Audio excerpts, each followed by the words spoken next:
Drake Bell is discussing his decision to share his story in Quiet on Set, the dark side of kids' TV.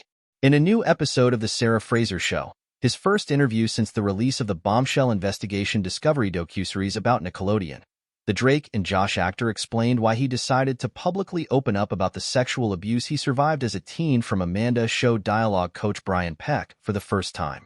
Bell said that he was initially cautious to consult with the Quiet on Set team due to a negative experience with a previous unrelated documentary project. Another documentary requested my involvement, and when I declined, the response I got was unbelievable, he explained.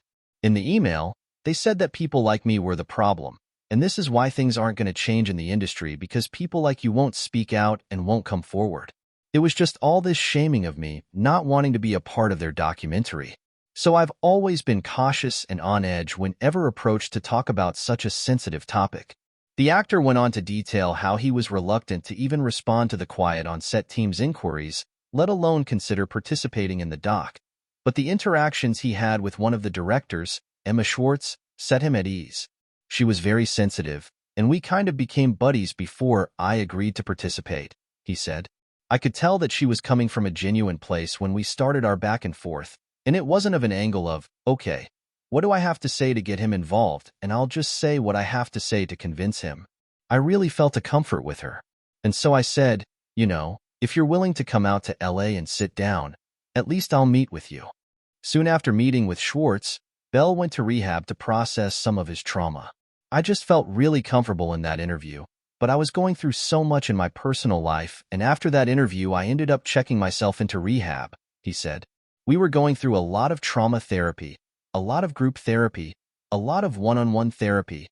Your entire day was filled with working through and processing this with a clear mind and unearthing all of these things that I hadn't faced head-on, or if I had tried to, it was too painful. And so through that process, once I got out, I thought to myself, maybe this is a good time to reach back out to them and say, hey, I'm not 100% yet, let's talk some more, but I'm getting closer to feeling comfortable with finally sharing my story.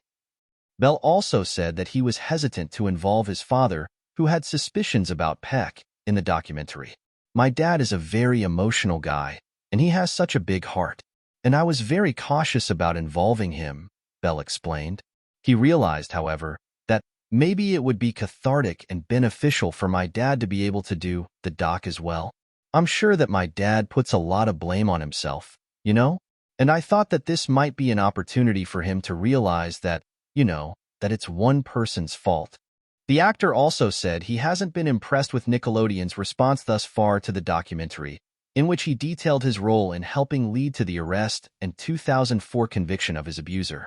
There's a very well-tailored response saying, learning about his trauma, because they couldn't say that they didn't know about this or what had happened, or anything, he said. So I think that was a really well-tailored response by probably some big attorney in Hollywood. I find it pretty empty, their responses, because, they still show our shows, they still put our shows on, he continued. And I have to pay for my own therapy. I have to figure out if there was anything. If there was any truth behind them actually caring, there would be something more than quotes on a page by obviously a legal representative telling them exactly how to tailor a response. Following release of Quiet on Set, Nickelodeon issued the following statement. Now that Drake Bell has disclosed his identity as the plaintiff in the 2004 case, we are dismayed and saddened to learn of the trauma he has endured, and we commend and support the strength required to come forward. Additionally, the following statement ended every episode of Quiet on Set. In response to producers' questions, Nickelodeon has stated it investigates all formal complaints as part of our commitment to fostering a safe and professional workplace. We have adopted numerous safeguards over the years to help ensure we are living up to our own high standards and the expectations of our audience. You can listen to Bell's full interview on The Sarah Fraser Show above. If you or someone you know has been a victim of sexual abuse, text STRENGTH to the crisis text line at 741 to 741 to be connected to a certified crisis counselor.